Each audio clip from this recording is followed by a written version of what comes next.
Welcome everyone to the title block. Live, in fact. This is June the 6th. Thank you very much for a couple of weeks of a hiatus. I did move in the past couple of weeks, so it's good to be back. I am, of course, your host, Michael Cruz. And tonight we're going to be talking to a wonderful panel of designers about collaboration across disciplines. And I'll get to their bios in a second. First, I wanted to welcome you to the title block live. And we'll be taking your questions tonight. Michelle Cutler, who will be moderating tonight's discussion, will tell you all about that. Make sure you don't miss our next episode of the Title Block Live by clicking subscribe here on the channel. And I also want to point everyone to the titleBlock.com, where you can find the past recordings of interviews with designers and other kind of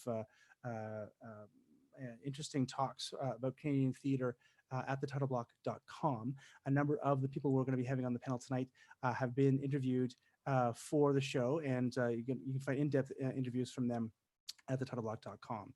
You'll also be able to find complete bios, or at least brief bios of the people who are on the panel tonight, as well as links to any kind of their material online to their websites.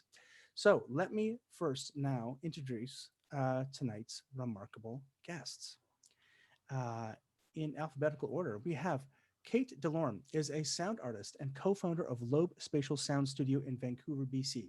Her work ranges from contemporary dance and theater to immersive sound experiences. Kate, welcome to the Title Block Live.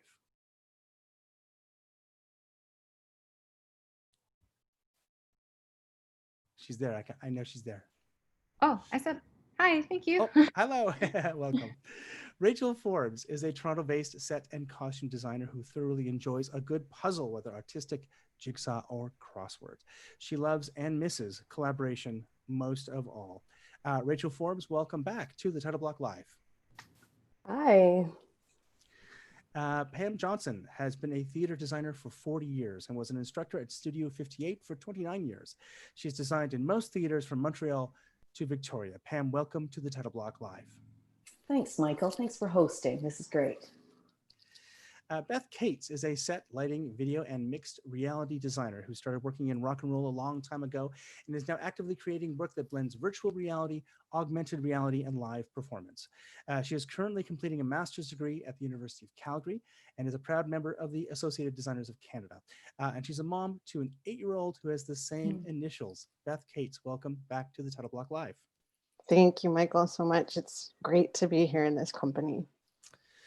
Megan Qashqai is an Edmonton-based set, costume, and lighting designer and a graduate of the University of Alberta. She was recently nominated for 2 Sterling Awards for The Blue Hour as part of the Skirts of Fire Festival. Megan, welcome to the Title Block Live. Hi, thanks for having me. Michelle Ramsey is an award-winning Toronto-based lighting designer who works with dance, theater, and opera companies across the country. She's also on the board of the Associated Designers of Canada. Michelle Ramsey, welcome back to the Title Block Live. Hi, Michael. Thanks very much for having me. Amelia Scott is a video designer, projection technologist, and new media artist, creating for theater, opera, dance, and beyond. Based out of Montreal and working across Canada, she works in the intersection of animation, video, film, and live performance. Amelia, welcome to the Title Block Live. Hi, thanks for having me. And of course, my co-host for tonight will be Michelle Cutler. Michelle is a sound designer and composer based in Vancouver who works primarily with the intersection of music and storytelling. She is a board member of the EDC and a core member of the Vancouver Design Forum. And she's the most recent interview released at thetitleBlock.com. Michelle, welcome back to the Title Block Live. And Hi. I will throw the panel discussion to you. Thank you. Thank you, Michael. So happy to be here. I really want to thank Michael and Connor for all the work they've been doing over the past several weeks, bringing a bunch of designers in to just chat about the work. It's been really fun to see that. Up until now, they've been doing discipline-specific panels, so it's been really focused into those specific design areas, and this is the first time we get to have representation from every design discipline. So we can start talking about the collaboration and the way that these things intersect. And you're all women, we're all women. And that's fun. And it's cool to have an opportunity for us to all be together here and taking this space. I mean, I think that I've maybe done 1 or 2 shows over the years where all the designers were women, and I'm sure we all have had very similar experiences like that. We know that the industry is very imbalanced in a lot of ways when it comes to representation on a lot of fronts, not just gender. So that's out there. It's part of our experiences, but none of this has to be framed around women's issues or our identities in any way. But it's here in the room, and we'll just see where the conversation goes. For people who are watching and listening, if you have questions that you'd like me to ask the panel, you can put them into the YouTube chat, and we'll do our very best to get to them. So we're going to start just by asking a question, a fairly quick question to each person, and we'll go down the line so that each person gets a chance to answer, and you can start to recognize these different voices a little better, and then we'll just open it up to a more general conversation. So the first question is, what artists have inspired you as a designer? So these could be designers or not. They could be people you know, or they could be people you don't know. So we'll start with Megan.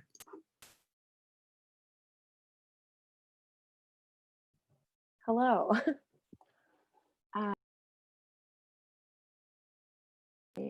Really great off start. Okay, hi. Are we talking like lately or just in general? It doesn't matter.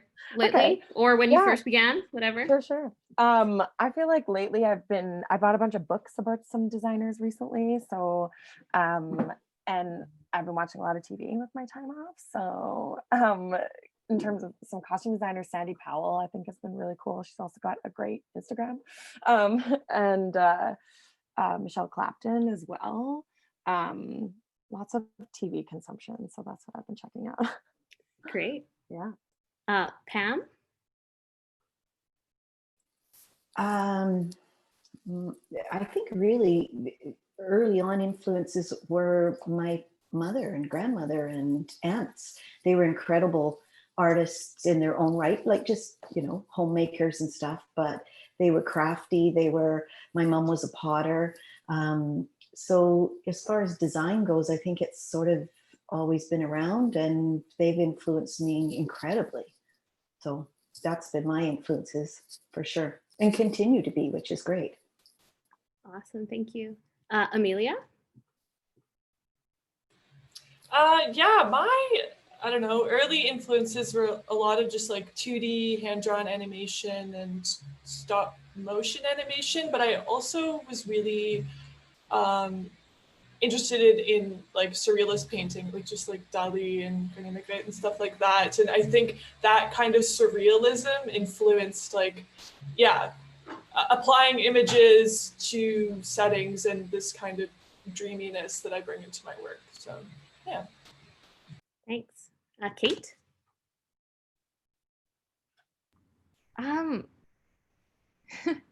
I can't think of like a single person, like an artist name necessarily, but like something that I that was influenced me when I was like kind of coming out of school, and I just was a little bit disillusioned with theater. But I saw this production by 20-something theater of Tender Napalm, and that was like this like change of what theater could be, and really got me interested in like more movement-based practices, and sent me on this course of working in that industry. Cool, thanks. Beth?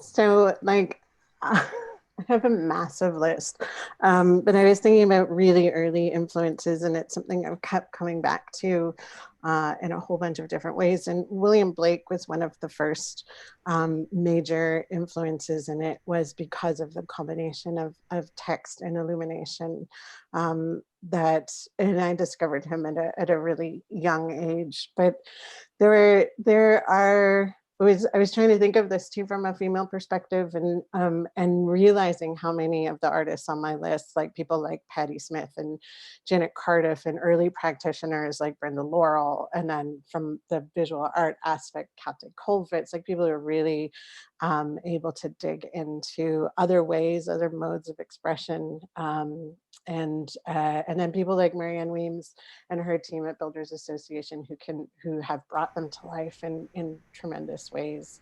And then probably the most profound influence would be the entire design of The Wizard of Oz, which has been something I have watched multiple times a year since I was tiny. So all of those things and more.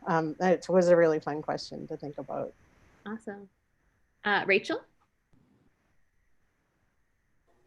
Hi.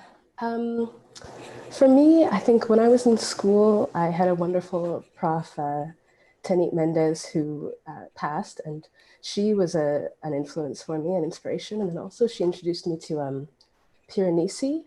I did these etchings of prisms, which I found really inspiring and like interesting way to look at space and imagining spaces, which was really cool. And then some painters I've been interested in right now are like, I've been looking back a little bit, Alice Neal, Gustav Klimt, who else was I looking at? Norval Morris, so there's just some things. Fantastic. Michelle? I found this question really difficult because there are so many things I'm interested in, so many people and artists I'm interested in. So I started thinking about now and what keeps me inspired now. And that's the people that I work with now or have worked with more recently. And two of them are Alison McMacken, who is a theater creator. She has a company called Theater Rustical, and she's just an amazing person to work with. And Nina Liakino, who's a director I work with a lot. And both of them they're directors that push me and really inspire me with their work. So, yeah. Fantastic. Thank you, everybody. So I think everyone can, feel free to unmute unless you have a barking dog or something behind you. And we're going to open it up just to the floor. So feel free to jump in whenever you feel inspired. The first question I'm going to ask is about collaboration. So other than the director, who is your most important relationship in a design process?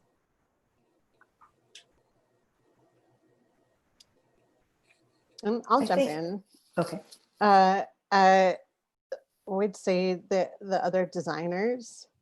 This was a really hard one to think about too, because I tried to, like, everybody's important, right? The production manager, the TD, like they're all important. They all have a huge influence. The one that I work sometimes the hardest on, because we're often not connected to each other in the ways that we've set up our systems, is the other designers, and to just have really good, robust conversations with each other and inspire each other and sort of get into the meat of what we're all trying to achieve, and then really good conversations with the technical support team and the production management team, so they also then know what we as a team are trying to achieve, and we're all on the same side. I would second that the other designers are my most important contact to have. In recent years, it's been more collaborating and integrating and getting all the systems together, and that becomes even more important that we're all on the same page. And I'm often putting in queues for multiple departments, and yeah. I can throw in here, are there design disciplines that you wish you collaborated more with? I mean, yeah, as a lighting designer, I am often one of the, myself and the projection designer are the last people in the room. And I often wish that when, initial set conversations are happening, that I'm invited in more often. That is changing, and there are directors that I work with that make it, it's definitely in their personal mandate to have these sessions with all the designers together and choreographers and you know, like everybody that's sort of considered the creative team. But certainly it's an old school thing to invite the technical design folks in after, which I wish didn't happen as much as it did. Yeah, I would second that one heartily. I find when we strive for early integration, and sometimes we have to advocate for that, right? Like I know I've started taking to, like, if I get the contract, we'll start poking at the people that I know are also involved so that we can get those conversations going early, and they're always so fruitful. And I've noticed the same too, that Michelle has, like, directors are starting to advocate for this for themselves too, like it's part of their own practice, and that's extremely valuable. Like there is no downside to early conversations that I've encountered yet. Totally, I would agree with that. And I think also, I think someone touched on it too, but the production managers and or like the team that you're working with to kind of put things together, I think is so important. And oftentimes that collaboration is really awesome. But yeah, I do also wish that lighting and sound were integrated sooner. So I definitely do some similar things, Beth, where it's like I want to go needle people earlier because there's no downside.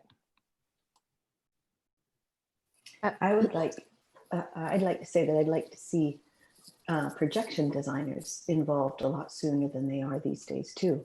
They always seem to be an add-on or and I don't understand why they aren't part of the concept initially or that kind of thing. And so video designers, I would like directors to know, or the visionary people and consequently the companies that are going to support us, that they budget for them and they plan for them, as opposed to, you know, kind of look at you in the ghast when you say, yeah, we'd like to do projections.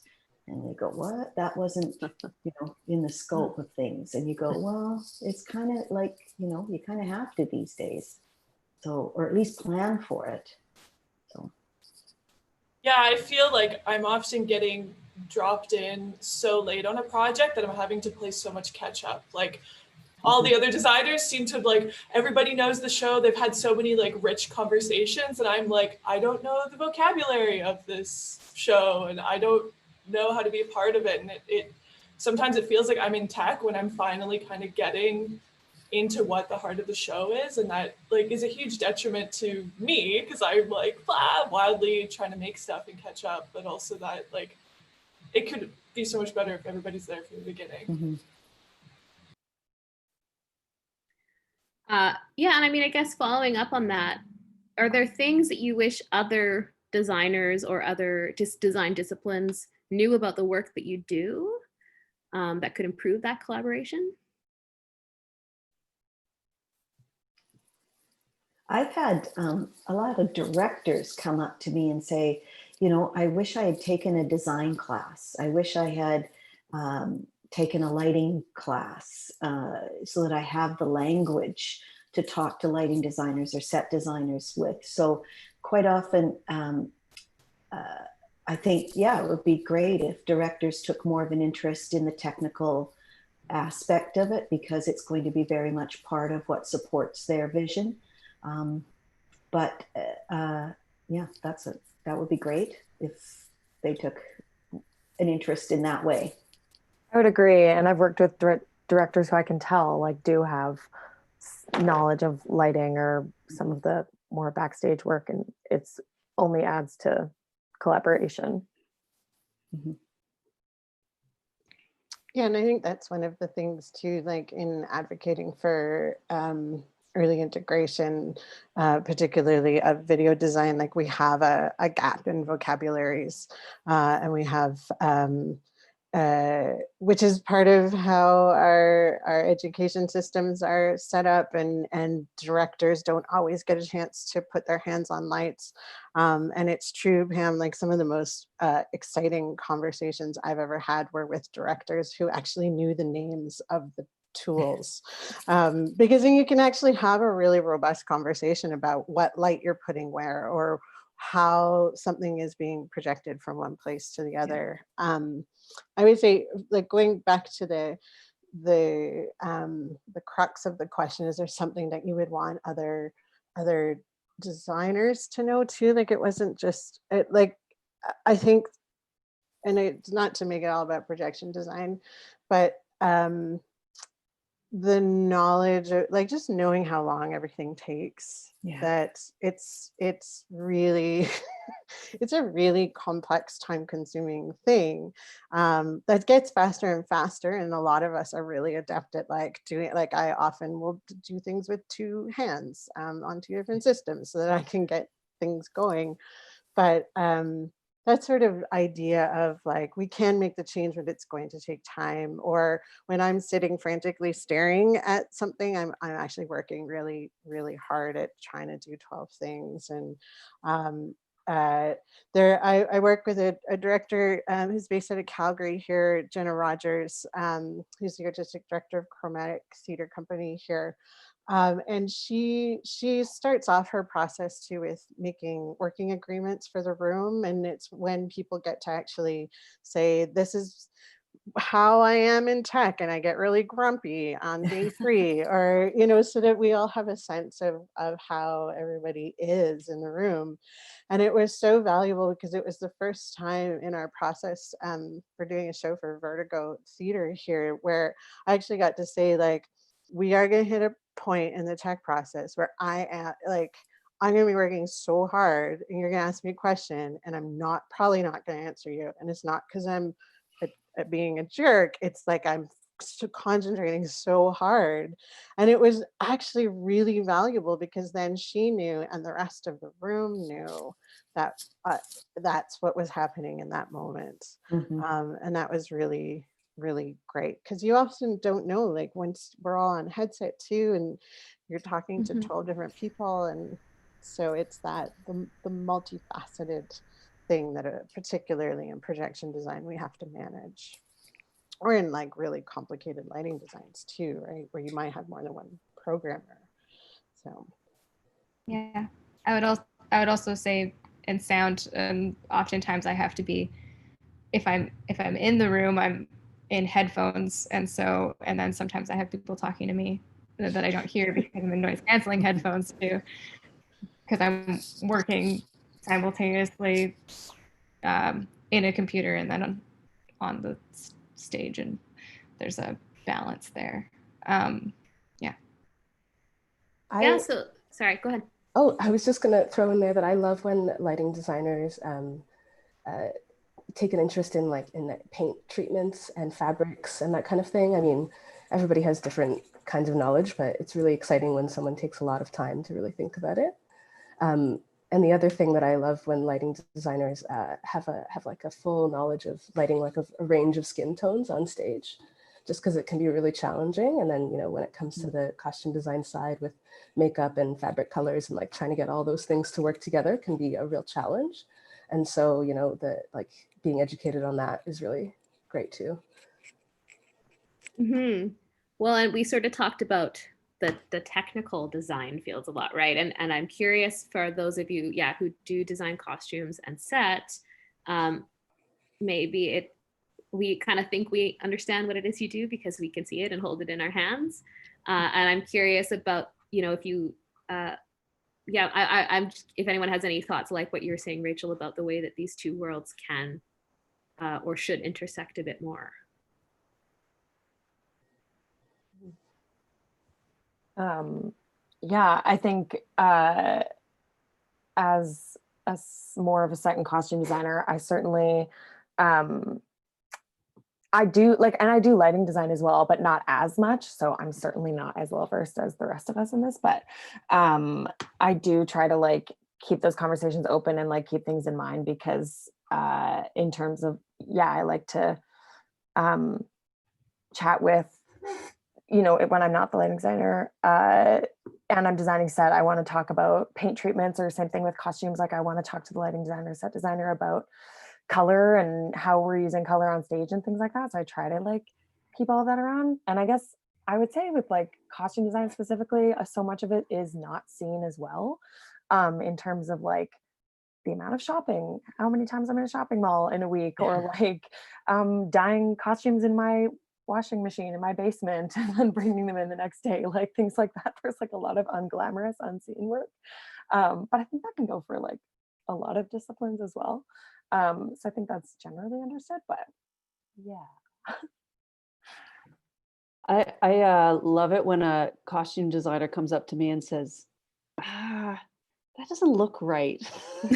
You know, and then I can be like, oh crap, what color gel should I throw in that instead? You know, and I try and do as much prep work as I can, you know, going into the costume shop and looking at whatever they happen to have and stuff. But sometimes I get it wrong, and it's easier for me to change a gel color than a costume designer to change a costume or to repaint a wall. So I really want costume and set designers to talk to me and tell me if something's not looking right, or, you know, sound designers to say, I really love the way that my sound is arcing, so can we talk about how we can work together? And same with, you know, like projection designers, like how do we in the room in tech work together to understand each other's work and to make each other look good and sound good.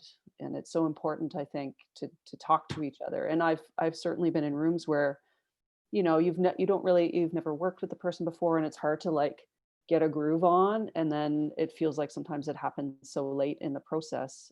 So I'm really working hard myself to understand things early on and try and be open early on to what people are trying to achieve. So kind of following on this conversation, do you have an experience that was sort of maybe an unexpectedly positive collaboration, whether it was with an unexpected design discipline or yeah, I'm just curious if you have anything that pops to mind in terms of collaborative design experiences. I have to say that I think every time I work with new people, it becomes an exciting collaborative time. And I always try and find the positive, and there always is positive stuff. So I can't really think of anything that stands out exceptionally, except, you know, when a team comes together and the final production is up there and you could stand back and look at each other and go, wow, that turned out brilliantly. That little mistake there actually worked well. And, you know, those kind of moments are when you realize how much it is a collaborative effort, and you don't do it all by yourself. And so I'm always trying to find the positive, and there's always something. I think you can always find it, no matter what. Yeah, I would say, oh, sorry, go ahead. No, go ahead, Kate. I was just going to say that I think when I started working in dance and being brought on so much earlier in the process, and being brought on in a place where the show it usually hasn't formed, like we're working together to build a new thing. It's not usually based on a script. It becomes this collaboration between the production elements and the choreographer / director, and that has been like just incredibly valuable, and also validating of my artistic voice in the room.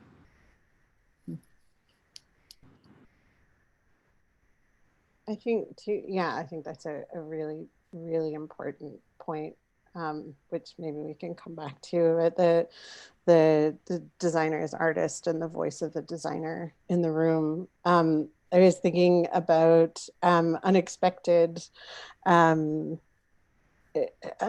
things, and I was in a process with Michael Gianfrancesco, who's a beautiful set designer, set and costume designer, and Peter Hinton, and we were looking at fabrics for a set, and there was a fabric that they were interested in because it had actual thematic ties to the story, and it was a fabric that I had never projected on, and it was all just it all sort of just came, and it came out of those great conversations at the dining room table, right, playing with fabrics and playing with the model, and it was this really unexpected thing that just came to fruition for all departments. So sonically, aesthetically, thematically, dramaturgically, like it all came together. And I don't even remember anymore because it was so chicken and egg, and it was this beautiful dialogue. And it was a material that I knew theoretically should work, but we didn't know. And the whole 20-foot walls were covered in this material. Like the whole thing was covered in felt. And it was a big old guess. And it was magic. It was one of those things. I talk a lot about the alchemy of things. And it was one of those alchemical moments where it took all of those elements being together in the room, having the dialogue with complete and utter respect amongst everybody for our individual voices and our knowledge, that then made the piece fly, which then resonated with the actors, which was really important, which was something I wanted to also talk about how our actor friends and bringing our actor friends into the design process and showing them what we're doing and explaining why we're doing it, and taking them off the stage and going, that's your world. And I've had many actors talk about how that changed how they were seeing their characters, right? Because it happens, right? You put the corset on, you put the shoes on, and that changes your physical self. But then when you see the world that you're also inhabited in, and when they have the vocabulary too for what we're doing, it's really that's another really exciting piece of our puzzle. Yeah, let's talk more about that. I know at the costume design panel, there was so much discussion, of course, about the relationship between the actor and the costume designer. But I feel as though for a lot of the other design disciplines, sometimes there's a bit more of a barrier. So does anyone have any thoughts about that, the relationship with the actors? I mean, sorry, go ahead, Pam. I think it's vital, and I think it's integral. And I think sometimes you don't need an actor until the very first day when you're doing show and tell. But I think with your presentation as a designer, if you have passion for it, and if you're excited about the project, you'll start to get the actors on board right away. And I do the same thing as Beth. I try and bring the actors on stage for the first time through the house, put up a lighting state so that it looks like something, because it isn't all about them. It is about the audience. And that's why we do it. If there isn't an audience out there, there's no point in any of us doing what we're doing. So it just gives a different perspective off the get-go. Go ahead, Michelle. Thanks.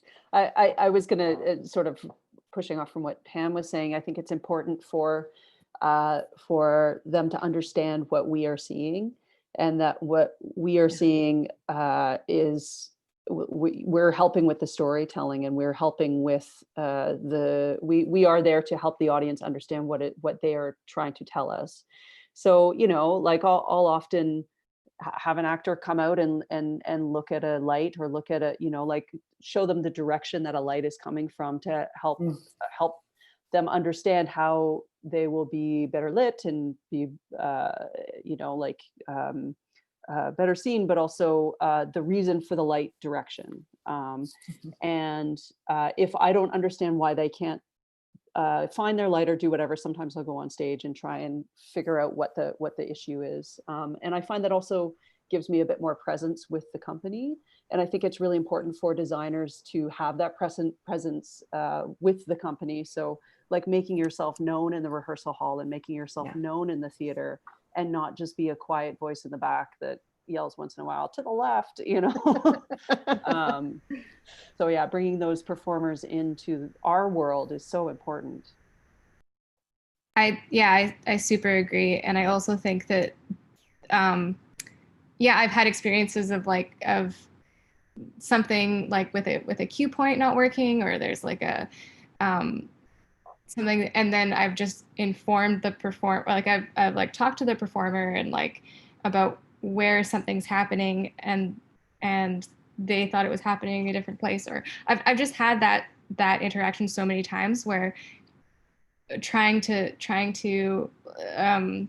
diffuse it through different steps makes it more difficult. And so if there is this open dialogue of like we can talk to the performers as designers, and or be involved in like a production notes talk at the end, like that's it can be so helpful, just like because everybody understands if we're just talking at eye level about what's happening. Does that make sense? I'd also like to say that I think as a set designer, it's my responsibility, as much as any of the technical directors or production managers, to make the set safe for an actor. So as a designer, I will climb the ladder that I'm asking them to climb. I will jump off the ledge and land in a, so that I can be there when they go to rehearse it, and I can say to them, well, actually, I've done it and it's not bad, and and assure them that we have made all the safety,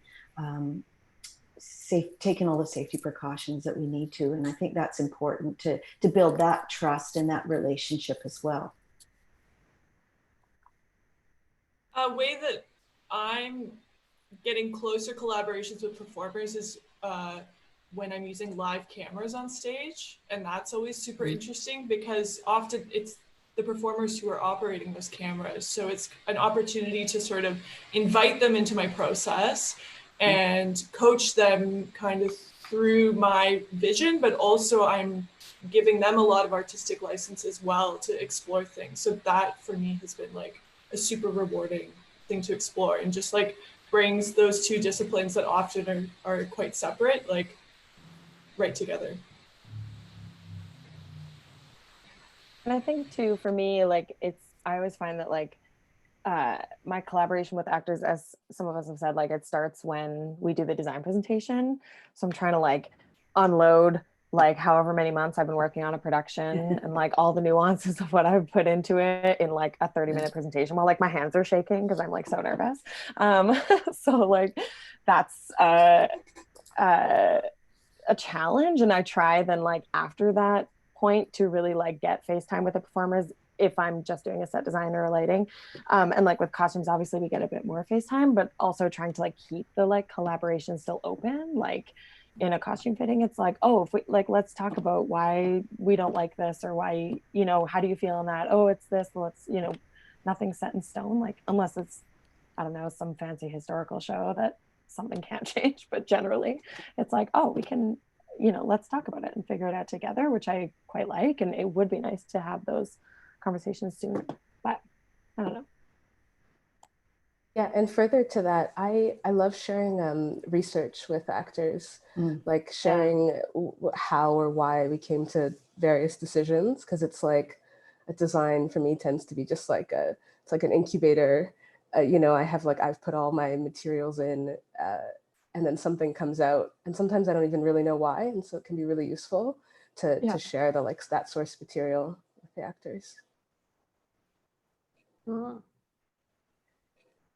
I'm really curious about something that Michelle said and also Beth said about your presence in the company, and also Kate about being acknowledged as a presence in the room. And I had the questions of what do you feel your responsibility is as a designer to the production and to the community and to the larger community, which is a very broad question to put out there. But I think that there's a really interesting thing as designers where we sometimes feel a little bit aside from everything. And for myself as a female designer, I feel like there's sometimes, that's another layer to it. So I'm just curious if anyone has thoughts about your role in the company and as an artistic voice, as opposed to a voice that is implementing something as I don't know. Let's see if anyone has anything to say about that.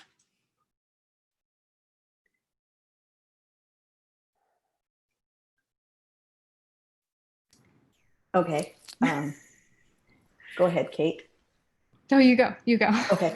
I think it sort of hit me about 5 years ago that I'm now a senior artist, and which was a weird feeling because I've always felt that I'm still learning and I'm still a baby at this, and I don't know anything, and now I feel like I'm a senior artist. So as a senior artist, I feel a certain responsibility to nurture and mentor. So I continue to do that. But at the same time, I'm still learning. I'm still discovering new things and hopefully bringing new things to the table. But I think as we mature, I think that's one of the responsibilities of a senior artist is to mentor and support the young talent. I That's totally, not quite the answer, but I totally agree with you, Pam. I think as a person that's got a bit of seniority, like I'm pretty secure in the amount of work I get now, as much as any of us are secure. Well, not now, but yeah. as much as any of us are secure. And I feel a responsibility for sure to be a mentor and to be someone in the room that if there's a question or a problem, I can be there to help or to listen at the very least, and maybe to question what's happening, I guess. And also, as you know, like when I was first starting as a designer in the room, in the rehearsal hall, I was quite meek and I wasn't quite ready to take my space. And I hope that now taking my space, other designers who are junior to me can understand that they can take their space too, that they have room at that table. They have a right to say things, to voice their artistic opinion, to be at the table when we're doing table work and actually say things and not just listen to what the actors are saying. Of course, like leaving room and leaving space. And I think as designers, we are all trained to listen and trained to evaluate and to respond. But it's also we are there with voices that should be heard as well. Totally. To build on that, I'd say another responsibility that we have is for the greater artistic picture, to be an outside eye and to offer up some of that insight when we can and when it's appropriate. And that's key, I think, is to learning when it's appropriate, because it's not always appropriate to say things. Absolutely. I've certainly said things when I shouldn't, but which is okay too, because everybody does that. Yeah. No, and I would echo all of that too. I would say, like, 30 some odd years in, like, I too have found myself as like the most senior person in the room, and which seems really weird because in my head I'm still like the 14-year-old doing rock and roll bands, right? Like it's weird, but I'm also extraordinarily aware of it. And I've done, like, I know we're not specifically talking about the female perspective in the industry, but I've also as someone who's both a lighting designer and projection designer have gone to lengths to try to mentor young women, emerging women, people who are coming from other realms too, from computer science and in different places, and do that mentoring work, because I do think that is a responsibility. I mean, we have the great fortune to have, like, I don't even know how many shows I've done anymore, which means I've gotten to see hundreds of processes and work with hundreds of people, and I get to bring all of that in my little brain and share that. And I recently had an experience where I was working with a set designer, an emerging set designer, and it was her first ever A house show. And so she was terrified, and it was and a new director, and she had not worked with any of us, and there was a real great, we have a really great opportunity in those moments too, to build, like Michelle was saying, right, to build people up and to really claim that space, to really feel confident in our ideas, and that does come with time, right? You get more confident as you go along, but to be able to share that knowledge now, it feels really, really, really important, and it's one of the reasons why I'm getting a master's degree, was so that I could like have the credentials to teach people what to do, which is not true. Like but it just allows access to educational institutions, and where really great people are coming in with really great ideas. And I think too, the flip side of that responsibility is to listen, and to listen to our new collaborators, and to listen to the emerging designers coming in, because they're also coming in with a whole other kind of knowledge and a whole other perspective on things that I have found really inspiring. Like when we talk about inspiring artists, some of the most inspiring things have come from people who are just beginning their careers, and that's been really a really beautiful exchange. Yeah. Nice. Yeah, I feel like I still feel like quite the bebe in in certain areas. So I feel like, and it's interesting because I've in my community, I graduated not that long ago, but now there is like this younger generation of artists that are emerging that are creating like the coolest and wildest things. And so I do find that, like, as a responsibility in terms of, you know, show specifically, I find myself wanting to create space that is safe and able to have people move and create art in, and like make people feel safe in that way. But I think I do try to work harder on claiming that space for my own. So I generally try to be like a sponge with anybody I work with or am around, like just soak up everything. I got to go to the Prague Quadrennial last summer and like was just like a sponge the whole time, because there's so many people there who have so much more experience or other, you know, knowledge. And it's really cool to be around people like that and who want to and are willing to share those things. It's awesome.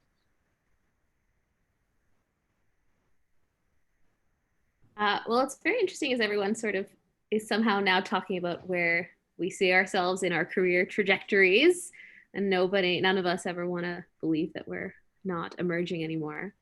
But a question that came in from somebody was there a project that you feel like was a marker in your career, either as a turning point or a I've made it, now I'm a senior artist moment, or a I'm going to refocus my work in another direction moment?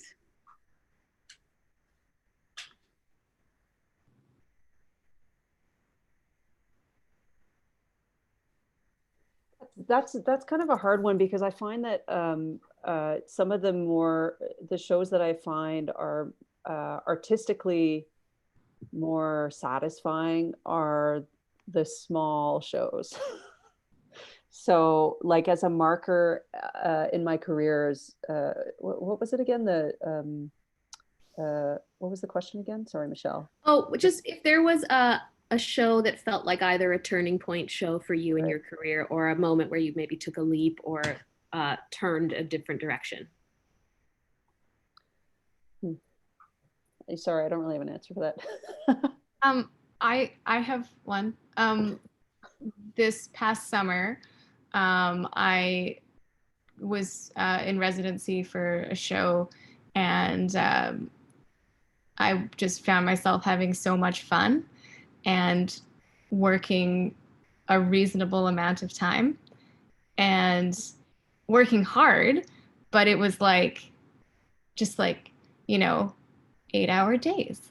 And like I really enjoyed everyone I was working with, and we took our lunch breaks, and you know, and I was like, that was a turning point for me of like, this is what I want to strive for in my work. This is how I want to feel. This is how I want to feel in everything and what I do. And that's not always achievable, but like I think that's my point that I want to hit. Big dreams. I guess I have one show that, I don't know if this fits the question, but more than a couple years ago, I did a show called Black Boys with a group of great people, and we were working with buddies.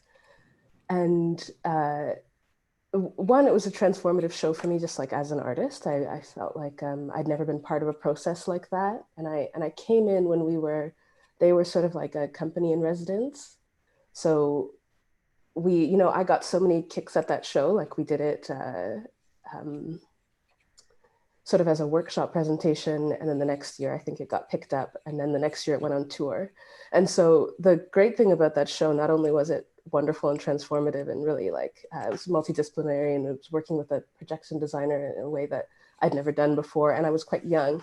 And when I started working on the show, I was still working in restaurants part-time, and like, at the workshop stage, that's where we were. And by the time the show went on tour, I was like at the Shaw Festival designing a show. And so it really felt like, oh, okay, this is it was one of my first main stage shows. And then also it sort of like took me to this place. I don't know, it was so interesting, the trajectory that I traveled within working on that show. And it kind of like, really, really like centered me for some time. Anyways, that was a really interesting one. Awesome. I think I've had benchmarks along the way, going to work as an apprentice, one of the first apprentices at the Shaw Festival, and going from the West Coast to the big time was pretty exciting. And then to be asked to come back as a design assistant, and then to actually get shows at the festival. So those were all benchmarks. And then to get asked to work at the Grand, and again, an incredible theater, beautiful theater, nothing like what we have in Vancouver. And those kind of things along the way were wonderful. And then things like going and working as a swing dresser in London on Evita in London, England. And all of these things add to your arsenal of creativity and the people you meet and where you want to go in your life. And coming back to Canada and coming back to the West Coast and being resident designer at the Playhouse, again, benchmarks that were huge for me and altering my life with friendships and all that kind of stuff too. And I find myself now with theater not being around, I'm at another benchmark and having to take a look at what's next. Is there anything next for me? I look around at all this amazing young talent and I go, you're the ones that are going to take us into the future, but I'd like to be part of it somehow. So again, it's just kind of finding the next benchmark for me. Yeah, and I would, to go off of that, like I think there are many benchmarks. I was thinking about this as we were all talking, like there's lots of benchmarks, and you do the big show, you win the award, like those kinds of things. And I can see the trajectory now. But I was thinking about what we were talking about earlier in the voice of the designer in the room. And there was a show that I was a co-creator of a few years ago. And it was at the Blythe Festival with Paul Thompson and Gil Garrett. And I was made a full third collaborator. Like I was paid as a playwright would have been paid, as a regular co-creator would have been paid. And that was the first time that my contribution as a designer had ever been acknowledged in that very specific way of like, you are 1/3 of this team and your contribution is equal to the performer, the director. We are all writing it together. And that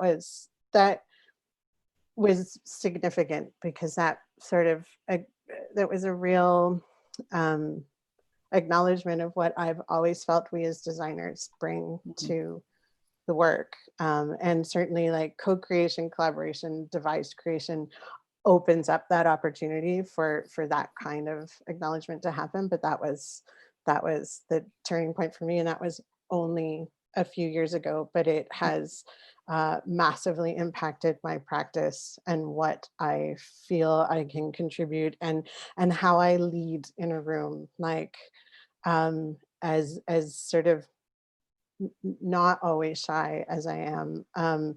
I feel like I have a different place now, and that is a really powerful moment for me.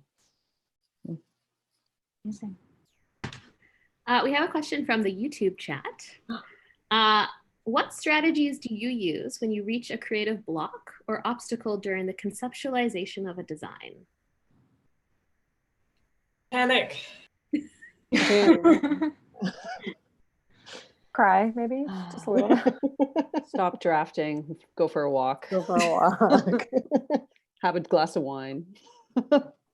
Yeah, step away from Yeah. it. Like, don't overthink it. Think about something else. Shower principle. Like, just get your mind off it. Sleep on it. Usually. Yes. I was like coming back to a creative project like the next day, and I'm like, oh, that's actually not that bad. Or like, Yeah, totally. I also find when we were in university, we did this after, like hour 13 in the studio, and you haven't seen sunlight in like days. We would go sneak into the dance studio and just blast music and like move our bodies around and just dance like idiots in the dark. And I find that really works. So it's like me in my studio, like dancing around, but just to like get blood pumping, because I've been sitting here for hours. Also very useful. I recommend it to lots of people.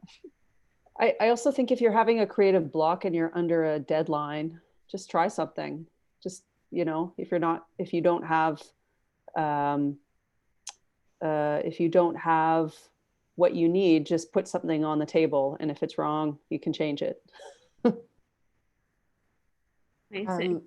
Astrid Jensen, my mentor, she told me, if you're stuck, throw everything out and start over. It's a little bit devastating to say that, but also you realize one of two things: either you were right in the first place, or the new idea is better. So that's a really good point. Yeah, emptying out that model box can sometimes be the most liberating thing ever.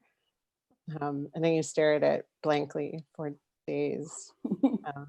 But going for a walk, I realize I always forget, and then I remember every time I go for a walk. Like, going for a walk is just, the things will just appear, and you have to do it slowly, right? Like, you can't force yourself, like it's one leg in front of the other. So it's going for a walk, even when it's -40, can work. I go back to the script, and I think ultimately for me that's where I need to go. And quite often when I get a script, I'm doodling when I'm reading, and sometimes those doodles will spark, especially if you've got a block. Go back to what those original doodles were about, or why did you doodle that at that particular moment on the page, and what has it got to do with the script? And for me, ultimately, that's what I'm serving, is the script first and foremost. And so that's what I do. I go back to the text. I'm curious, does anybody, oh, sorry, Michelle. I was just going to say, I talk to my director. I say, hey, Blue, what do you think? Yeah, or your other designers. Yeah, like yeah. Sometimes it'll just be like, and also being honest about that, like I still have a lot of imposter syndrome. I'm often the youngest person in the room, so sometimes I'm scared to share that I don't know what I'm doing maybe at this moment, but like everybody's kind of doing that in a way. We're all figuring it out on every project. So reaching out to my other collaborators, they'll sometimes either just like be there for moral support, or like, listening to a piece of music that a sound designer is working on. Like, that's helped me a lot. It's like, at this moment, I don't know where we are. I don't know what I'm doing, and hearing what they're doing, I'm like, I can roll with that. So that helps me. Mm-hmm. Yeah, and that was my question was, does anybody consult other designers? Because it's always that conversation. You're like, oh, you struggled too? Really? Like, I thought you had it all together. And I was the one that couldn't pick between purple and another purple. This purple or this purple? There's so many purples. Too many purples. I'm just going to go with the one that I've always used. Oh, God. If anyone is my Facebook friend, they'll know my trouble with color. Like every show I do, I'm like, this color or this color? This color. No. Oh, yeah. Hours. Yeah. Oh my Yeah. goodness. So we have another question from the chat, which is a little specific, but I'm going to open it up to everybody, which is this question was to the projection designers. How do you become one? What advice do you have to people starting out? What work to look at? What software to learn? Maybe we could just open it up to everybody to talk about, what are a couple things that people should do when they're trying to get into this line of work. I don't know, God knows why, but yeah.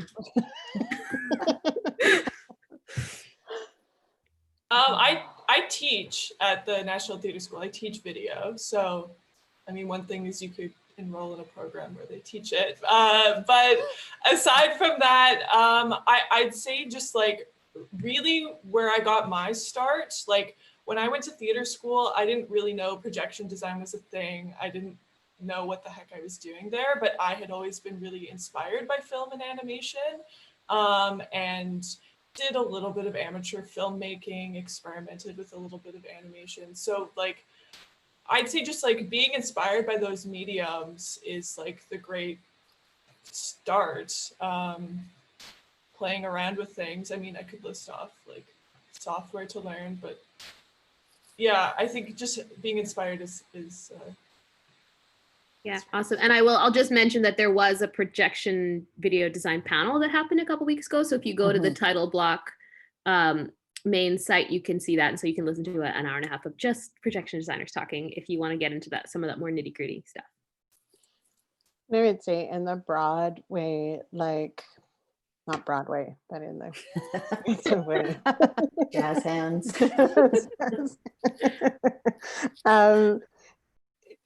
Seeing and reading, like just consuming art and life and having as broad a knowledge about everything as possible, and going to museums and galleries and the little galleries and the big galleries, like going to fashion shows, going like just the consuming aesthetic, sonic, like it's all so valuable.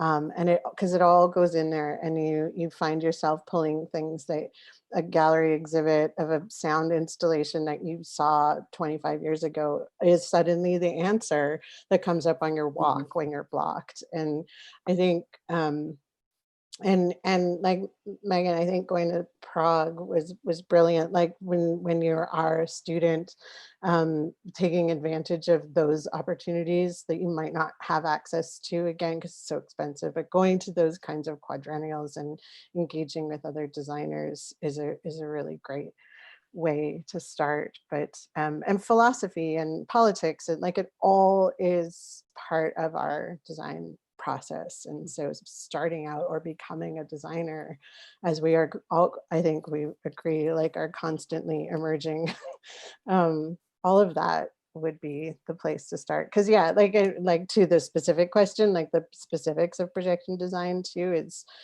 so vast at this point. Like I think that that's a really, we could spend the rest of our time just doing that. But I think in the broad perspective of design, that would be my advice. I think also knowing what theater you like and knowing which theater artists you like. So try and see as much theater as you can, and you can be like, oh, I like this director, I like this designer, I like this projection design aesthetic. And then when you do start talking to different people, you can understand which way you want to go in the field.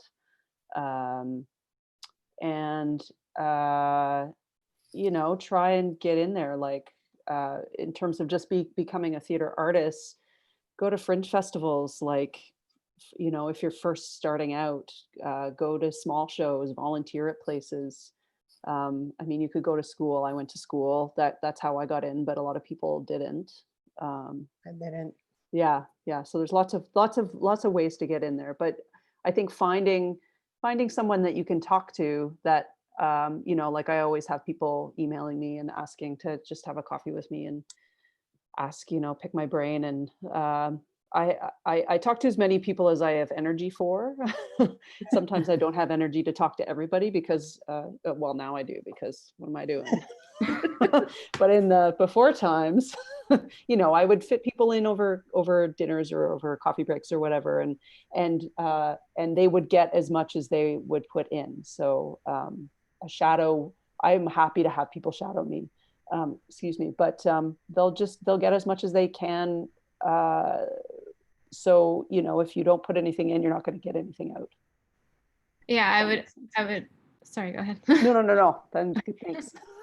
I would say that's a good overarching term. It's like you're going to get as much as you put in. Like I started out volunteering in high school in community theater, and I didn't know anything about anything I was doing. I didn't know what was going on.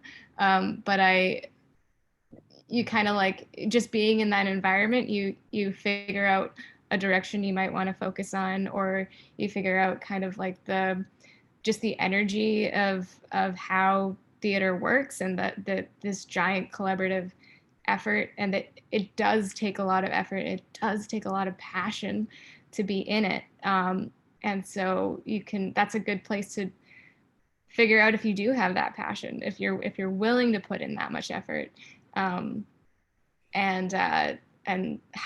volunteering and like having that that base, like even going into school or while you're in school is only going to help you, excel.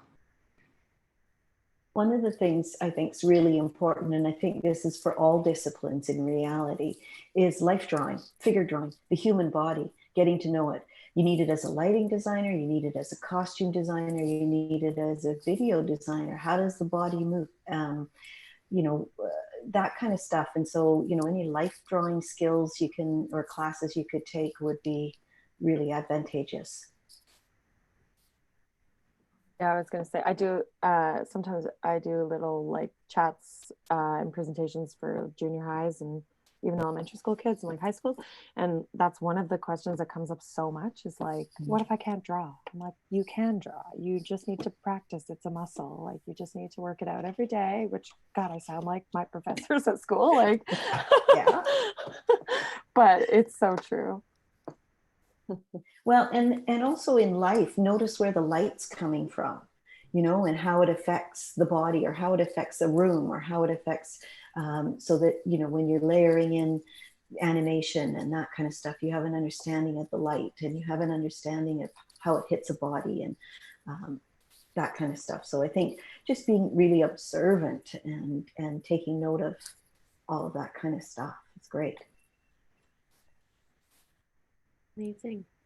So I'm going to shift a little bit towards this really interesting question that came in on Designers Guild, which I'm just going to read. With the situation of the pandemic, has there been any ideating or imagining within each of your disciplines about what the performance space might look like, either now or moving forward? Well, I've been making these cool Zoom filters. That's my new design discipline. Is this a homemade personal? I made this just for tonight. This was for you guys. Yeah. Fantastic. Wow. Love it. Are you on a Mac though? Yeah. Yeah. It's just for the aesthetic, the Windows XP aesthetic. Which we all miss dearly. Yes. I've been doing a whole bunch of research into VR, virtual reality, and augmented reality, and how it intersects with live performance. And what that has given rise to being involved with like a whole bunch of really some ad hoc, some very formal research groups that are international. So I'm also seeing what is happening in other countries. But with one group in particular, we're really, really interested in the embodied experience within virtual reality and how we can then, as designers, as performers, as theater makers, be in this virtual space that can be anything. And how do we construct that virtual space? How do, as people, as theater makers who know how to move bodies around, how to craft the eye, how to direct the gaze, what does that mean now in this space that can be anything? And so there's been a lot of what's the word, ideation. There's a lot of ideation around that, and I've tell this, it now feels like I've told this story from so long ago, from like 9 weeks ago. The first meeting that this group had in VR, where we played like old-fashioned theater games. Like we played Two Truths and a Lie, and we played little improv games just to see what we could do in avatars, but with people avatars around us, and what we could do in shaping space with bodies, and looking at that tool is both a way that could potentially inform future practice and future ways of making theater, perhaps as we continue to stay distant, and what that could mean for how we think about space going forward too, and what our spaces are going to be. And so there's a lot of imagination happening in these digital realms. So yeah, I would say I've been having a lot while also being completely like paralyzed and frozen into not knowing what to do. But there are some really, really exciting tools, and we've had a lot of talks too with that, which is what's really exciting about accessibility, and both in terms of like access to technology and how accessible or not accessible these tools are for people who can't hear, people who can't see, people who have different abilities. Like it's so the conversations have been huge and wide ranging, and a lot of them have weirdly happened while in virtual reality with like people who are dragons and robots, and but yeah, so there is this metaverse, there's this other world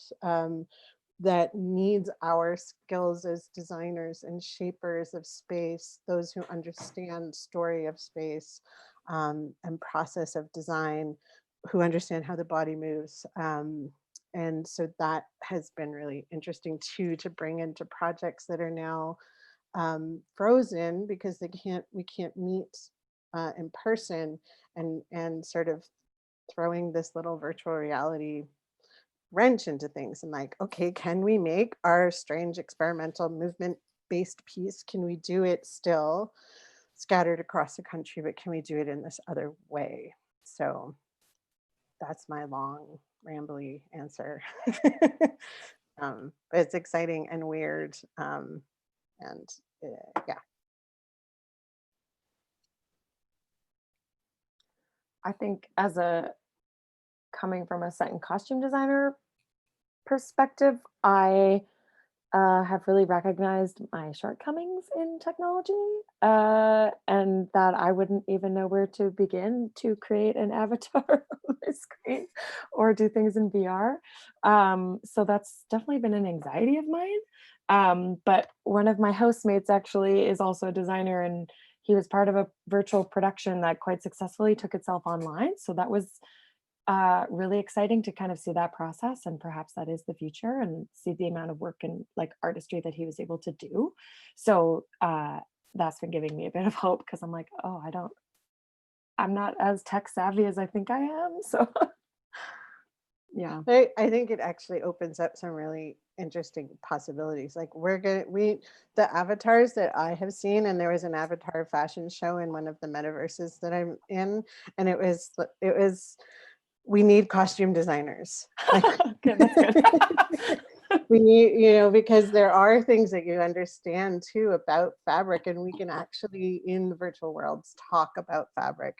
We can create things that move in the same way. And so knowing the difference too between like silk and brocade, and like there's I think these are the collaborations that can start to happen as we pause and as we reinvent forms and invent forms. So yeah. I think, Beth, I think that's a very important distinction. I think this is an invented form. This is not theater. This is different than theater. I think it's not a live, like for me, theater is live to live, right? So personally, I appreciate those forms as they are, but I don't think it's theater. And for me, I'm actually not interested in that as for myself. Like I'd be interested to see it and to witness it, but for me, I want a live. I'm so distraught because I miss that live connection that we don't have. And like I was looking at postal worker jobs today. That's sort of my like, I don't know where I fit into this virtual reality world that I have never really had an interest in as a maker, as a participant, maybe, but it's something to me that I have to wrap my mind around, that I've yet to wrap my mind around. I'm in the same place. I'm totally, floating and in limbo. And part of it is for me, the actor audience relationship. And that, we've all sat in rehearsal and gone, oh, this show's a piece of crap. It's not funny. It's not, when are these actors going to get it together? And then you get on stage and you throw an audience in there. And that's when the magic happens. And that's when the show comes to life. Oh my God, it is funny. Those actors do know their lines. They mean what they're saying. It's an amazing experience, and we're all sharing it together.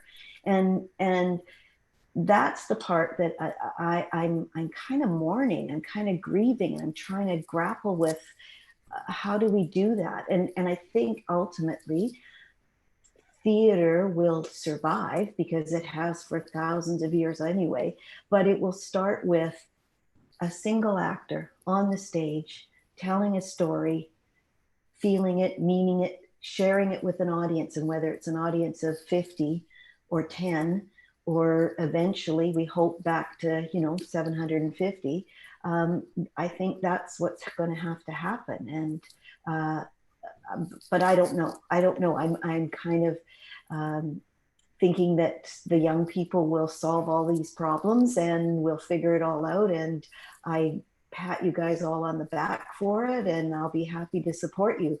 Again, I don't know where I fit in because I'm so old school, and that whole actor audience thing means a lot to me. So something that we're doing with my space, which we made specifically for the reason of bringing people into an experience, is we're conceptualizing the idea right now to do these kind of bubble performances, so people can come in and can book the room to have a live experience, something that like couldn't be witnessed in headphones. Like this would be like the when we open up a little more to like stage 2 or whatever, but and like big sanitization processes. But I'm really excited with the concept of like making something that people can like a set, like a full like theatrical experience that people could come in and kind of like move around as though and interact with and get like some sort of show. Awesome. Really cool. I've been daydreaming about like a drive-in theater. I don't know how it would work, but I think the nostalgia, or if it was like a movie theater and a theater, that'd be cool. I'm in Alberta. There's so much space here. I think There they've is a- opened up drive-ins in Ontario. Yeah, drive-in That's so Ontario. cool. They run into issues with the bathrooms because Yeah. everybody still has to. Mhm. Oh, right. That's always going to be the issue. Yeah. There was a yeah, totally. There was an action in Seattle where it was drive-in theater, but it was like you drove. It was all movement, and you drove to like these dance artists' houses, and sat in your car and watched them perform on their porch or in their window. And I think it formed a story, but you drove to a bunch of locations. So Oh, in that's cool. Alberta, that it's like Be like dusk dances in Toronto, but yeah. a car version or maybe a bike version. I don't know. Amazing. That's cool. So in our last 10 minutes or so, sort of on this vein, I guess the question is, are there structural changes, or what structural changes would you like to see happen as we begin to go back, as theaters begin to reopen? So many. 10 minutes, hey? For myself, I would love to see sort of what Kate was talking about, actually, the hours changing. I am a workaholic. I work way too much. There have been so many situations where I have a 4-hour notes call that leads right into a 5-hour rehearsal. And I try, like I ask for that not to happen, but if the work needs to be done, then I would do the work. But that's unsustainable, especially if you're doing a 16-hour day. You have a 9-hour call, and then you have an hour break that you're probably drafting in, and then you have another 5-hour call. Like it's unsustainable. So I'd love to see a bit more of that balance of breaks and less long hours. I don't think that's going to happen, but I'd love to see it. Hey, you can voice it. Yeah, it's true. Yeah. That's how it starts. Like, yeah, I that's exactly what I was gonna say, is that like I've really understood how much of a workaholic I have been, and how I've had to be, because I've had to push for the last decade to exist and to make it, if I've made it. And I've put my whole life into my work, and I know lots, and I know everybody does in this industry, and having this time, it was actually like a break, and it was the first break I've taken in years, and it was like a forced break. And so, yeah, I want to try to at least have the intention of talking more about hours and talking more about how to make it more of a livable life work balance. Yeah, I've never understood why we have to work 7 days a week, and why it's regulated that, actors, everybody works 6 days a week for sure with only 1 day off. It's just never made sense to me. The rest of the world seems to function with 2 days off a week. Why can't we? I don't know. Anyway, I do think, and you're right, Kate, just this whole slowing down. For me, I had a crazy couple of years, and this is the first time I've been able to breathe. And it's interesting because I've actually slowed down to a snail's pace where I'm getting absolutely nothing accomplished. And I don't want to live like that either. So it's finding that balance. It really is. Yeah, I think, what you're saying, Kate, is it's not just that we're workaholics and, oh, wow, I really got to learn to slow down. It's that it's not really an option. Like, I don't have the option to take a week off between projects because I need time to reset and prepare for the next one, because I'm not getting paid that week. Like, everything's back to back, and it just ends up being like I was doing my taxes last week and processing all my meal receipts from the past year. And that was just like really depressing to see like, oh yeah, that's where I had a 15-minute meal break, like consistently throughout that tech week. Michelle, like you were talking about those notes calls that go into a rehearsal. And I was like, yeah, I ate 5 bags of the same granola that week because that was like all I could get from the cafe across the street. It's like so sad. And that's where it's like, I feel like I don't have a lot of control over it, you know, because me saying, oh, I don't want to put that work in, first of all means that like my designs aren't gonna look as good, and like I have to lower my expectations, but also that I don't really have a choice of hours that I'm working. It's nuts. Anyways, spiel. Yeah. No, I think that's what we all are feeling in this pause, right? Is reflecting on how much time, and certainly like I would like to see, and people are working towards it, but as a parent, 16, 18, 20-hour days are challenging. And I have, more than once, in fact, like since Aaron was,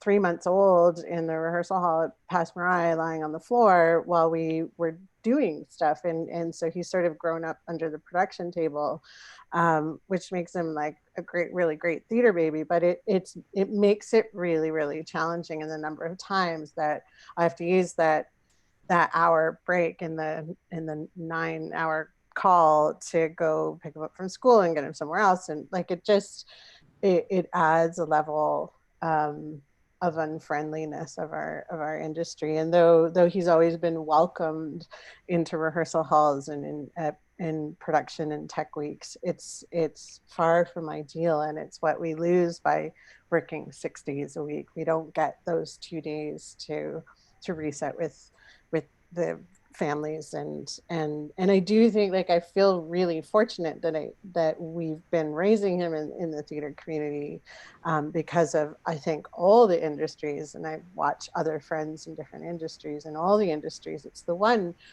that is the friendliest to kids, but it's still, the impact is huge, because we do have to work, if not back to back, overlapping. And overlapping shows and childcare. Like, it's just, it would be nice to see that shift somehow. However, it's a huge systemic shift. Like, it's changes the way we make theater, which is maybe okay. And maybe it'll happen in our little pockets somewhere. Yeah.